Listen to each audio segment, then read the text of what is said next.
seruput kopi dulu lur. Hari ini kita ngobrol santai tapi panjang, karena topiknya memang nggak bisa pendek. Kita bahas satu kapal yang bukan cuma soal baja, senjata, atau angka-angka spesifikasi, tapi soal arah besar kekuatan laut Indonesia ke depan.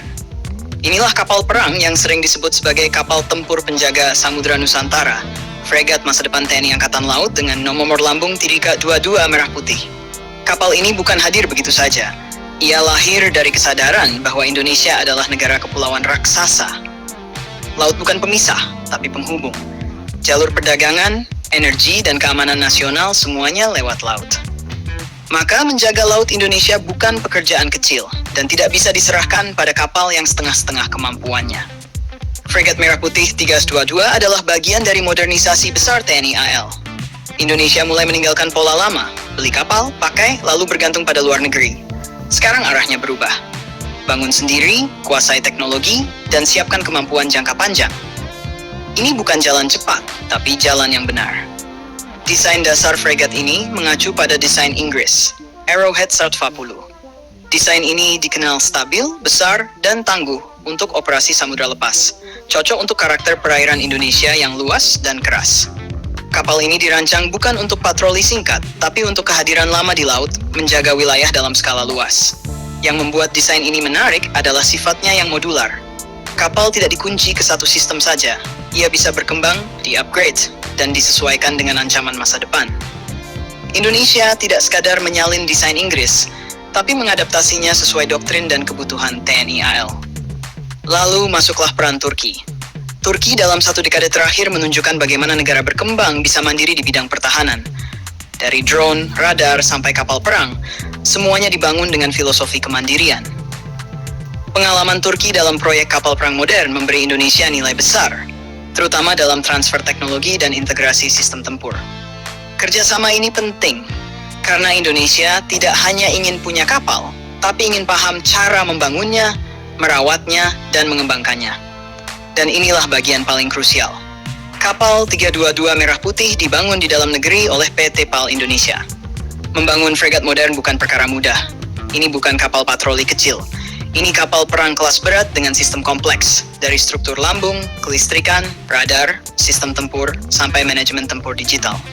Jika proyek ini sukses, dampaknya bukan cuma satu kapal, tapi loncatan besar industri pertahanan nasional. Secara umum, fregat ini diperkirakan memiliki panjang sekitar 140 meter, bobot ribuan ton, dan kecepatan di atas 25 knot. Ia dirancang sebagai fregat multiperan, mampu menghadapi ancaman dari permukaan laut, udara, hingga bawah laut. Inilah tipe kapal yang menjadi tulang punggung armada negara-negara maritim besar. Persenjataannya mencerminkan peran itu. Ada meriam utama, sistem senjata jarak dekat, torpedo anti kapal selam, helikopter, serta rudal kapal atau rudal anti kapal untuk menghantam sasaran permukaan. Dari sisi serangan ke kapal lawan, Indonesia sebenarnya sudah menyiapkan fondasinya. Namun perhatian terbesar publik tertuju pada satu hal, hingga 64 Cell Vertical Launching System atau VLS. Jika ini direalisasikan, fregat Merah Putih 322 akan menjadi kapal dengan VLS terbanyak yang pernah dimiliki Indonesia. Tapi disinilah kita harus jujur dan realistis. VLS itu hanya peluncur. Tanpa rudal, ia kosong. Dan setiap sel berarti satu rudal siap tempur. Jadi ketika kita bicara 64 VLS, kita sebenarnya bicara tentang anggaran rudal yang sangat besar. Harga satu rudal pertahanan udara modern bisa mencapai jutaan dolar. Kalikan puluhan unit, tambah cadangan, pelatihan awak, perawatan, dan integrasi sistem. Dalam banyak kasus, biaya rudal bahkan bisa melampaui harga kapalnya sendiri. Jadi sangat wajar jika VLS tersebut tidak langsung diisi penuh. Pengisian bertahap adalah pendekatan paling masuk akal. Yang penting, Indonesia sudah menyiapkan rumah besar untuk kemampuan masa depan. Hari ini mungkin belum penuh, tapi ke depan, kapal ini siap naik kelas tanpa harus dibangun ulang. Di titik ini, penting juga meluruskan satu hal. Kapal-kapal Indonesia saat ini, termasuk kapal PPA, sebenarnya sudah disiapkan untuk membawa rudal kapal atau rudal anti kapal. Jadi bukan berarti Indonesia kosong dari daya gempur permukaan. Yang masih menjadi kekosongan justru bukan rudal kapal, melainkan rudal pertahanan udara jarak menengah hingga jauh. Kapal PPA dan beberapa kapal lain masih fokus pada pertahanan jarak dekat. Artinya, ancaman dari udara belum bisa ditangkal dari jauh. Disinilah fregat Merah Putih 322 mengambil peran besarnya. Dengan VLS dan rudal pertahanan udara, kapal ini tidak hanya melindungi dirinya sendiri, tapi juga menjadi payung pertahanan bagi kapal lain dalam satu gugus tugas. Inilah perubahan besar dalam doktrin TNI AL. Dan dari sinilah muncul istilah yang pas, kapal tempur penjaga samudra Nusantara.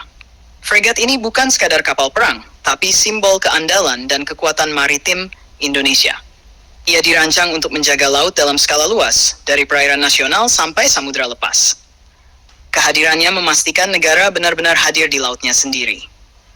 Daya gentar kapal ini bukan karena ingin perang, tapi karena siap menghadapi perang jika dipaksa. Inilah deterrence.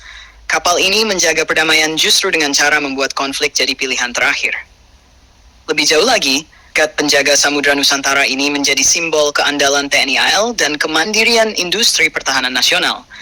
Ia menunjukkan bahwa Indonesia tidak hanya ingin kuat, tapi ingin mandiri, matang, dan bertanggung jawab. Namun, seperti yang selalu kita tekankan Lur, semua ini bukan untuk mencari musuh. Kedamaian tetap yang utama. Bicara dari hati ke hati antar negara adalah jalan terbaik. Senjata hanyalah alat, dan kalau sampai digunakan, yang hancur bukan cuma kapal, tapi kemanusiaan. Fregat Merah Putih 322 adalah penjaga, bukan pemicu. Penjaga laut, penjaga stabilitas, dan penjaga masa depan Nusantara. Sekarang giliran kalian. Apakah konsep kapal tempur penjaga samudra Nusantara ini sudah tepat untuk Indonesia? Atau terlalu ambisius? Tulis pendapat kalian di kolom komentar.